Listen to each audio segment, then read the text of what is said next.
हाय दोस्तों, आज हम बात करने वाले हैं एक पिज़्ज़ा डिलीवरी की हॉरर स्टोरी। तो चलिए कहानी सुनते हैं। मेरा नाम है नवी। मैं पिज़्ज़ा शॉप में नाइट 11 तक डिलीवरी करता था। दिन भी एक आम दिन की तरह था। मैं अपने सारे काम करके रात को 11 बजे बंद करके जाने वाला था कि एग्जैक्ट 10:59 पर एक ऑर्डर आ जाता है। मैं उस दिन ऑनलाइन ऑर्डर की ऐप को ऑफ़ करना भूल जाता हूँ। मैं सोचता हूँ कि चलो ठीक है, लास्ट ऑर्डर है, इसको डिलीवर करके सीधा घर चला जाऊँगा। तो मैं पिज़्ज़ा बनाकर पैक करके शॉप को क्लोज़ करता हूँ।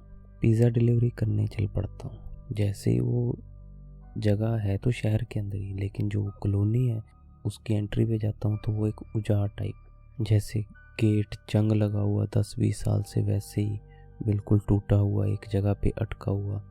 जैसे वो कॉलोनीज़ होती हैं जो कभी बन नहीं पाई किसी दिक्कत की वजह से, जिनमें वो उजाड़ घर, वैसे ही हर चीज़ से, हर दीवार से पेड़ पौधे निकल रहे हैं, घास फूस और सब, मतलब इस तरह का उजाड़। और मैं सोच रहा था कि यहाँ पिज़्ज़ा डिलीवरी कैसे, यहाँ तो कोई रहता हुआ लग नहीं रहा। तो फिर मैं आगे जाता हूँ धीरे धीरे। जैसे ही मैं उस लोकेशन के पास पहुँचता हूँ, मुझे वहाँ पे कोई घर नहीं दिखाई देता।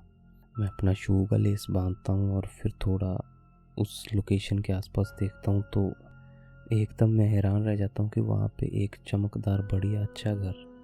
मैं सोचता हूँ ये कैसे, यहाँ कैसे, मतलब ये सवाल बार बार मेरे मन में आता है। फिर मैं सोचता हूँ कि पिज़्ज़ा डिलीवर करता हूँ और चला जाता हूँ और देखता हूँ कि डिलीवरी इंस्ट्रक्शन में लिखा होता है कि हॉल में बेंच पे पिज़्ज़ा रख कर चले जाएँ। तो मैं बेल बजाता हूँ लेकिन कोई भी दरवाज़ा नहीं खोलता। देखता हूँ कि दरवाज़ा थोड़ा सा खुला हुआ है।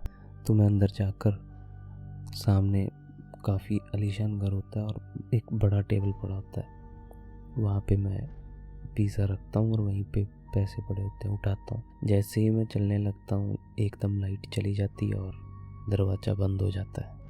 मैं बहुत ज़्यादा डर जाता हूँ वहाँ पे और सोचता हूँ कि ये क्या हो रहा है। और ऊपर सिर्फ एक कमरे में लाइट चल रही होती है और मुझे एक अजीब सी लकड़ियों के जली हुई एक खुशबू सी आ रही होती है, बहुत ही वो थोड़ी सी नेगेटिव टाइप, मतलब जो कि अभी अभी कुछ जैसे जला हो ऐसे। और मुझे बहुत वो बेचैनी सी हो रही होती है और सही से मैं उस पे चल भी नहीं पाता हूँ। तो मैं सोचता हूँ कि दरवाज़ा खोल के चला जाऊँ। डिलीवर मैंने कर दिया। जैसे ही मैं दरवाज़ा खोलता हूँ वो लॉक्ड होता है। इस चीज़ पे मैं और ज़्यादा डर जाता हूँ कि ये बहुत ही गलत और सही नहीं हो रहा जैसे कि हम देखते हैं। तो मैं भी सोचता हूँ कि मैं आज ऐसी सिचुएशन में खुद फंसा हुआ हूँ। मुझे बहुत ज़्यादा घबराहट होती है। तो मैं सोचता हूँ कि चलो एटलीस्ट वंस एक बार देख आता हूँ उस रूम में। भी मैं शायद ओवर थिंक कर रहा हूँ, यहाँ पे लाइट की प्रॉब्लम हो, भी कुछ भी हो सकता है। तो मैं ऊपर चला जाता हूँ और जैसे ही उस कमरे में जाना शुरू करता हूँ तो झरझर की आवाज़ लकड़ियों की। लेकिन इस आलीशान घर में इस तरह ऐसी आवाज़ क्यों आ रही है? मैं देखता हूँ। फिर जैसे ही वो दरवाज़ा खोल के मैं अंदर देखता हूँ तो बेड पे कोई लेटा हुआ सो रहा होता है। ये चीज़ देख के मैं इसके आगे एक भी स्टेप उठाना सही नहीं समझता। मैं वहाँ से सीधा दबे पाँव भागता हूँ स्टेयर्स में और एकदम लकड़ी के टूटने की आवाज़, और मैं स्टेयर्स में गिर जाता हूँ। मुझे ये समझ में नहीं आता और मैं गिर रहा होता हूँ साथ में। मुझे उस टाइम पे इतनी डर की वजह से कोई भी चोट या किसी तरह की कोई चीज़ फील नहीं होती। मैं बस यही सोचता हूँ कि मैं यहाँ से निकलूँ कैसे। और वैसे ही मैं एक खिड़की देखता हूँ और सोचता हूँ कि अगर सब कुछ सही भी हुआ तो बोल दूँगा मुझे चक्कर आ गया था वगैरह वगैरह। तो मैं ये सोच के सीधा खिड़की से छलांग लगा देता हूँ। लेकिन कुछ भी कांच कुछ टूटता नहीं, मैं सीधा बाहर गिरता हूँ। जब मैं उठता हूँ और देखता हूँ वहीं पे मैं हैंग हो जाता हूँ।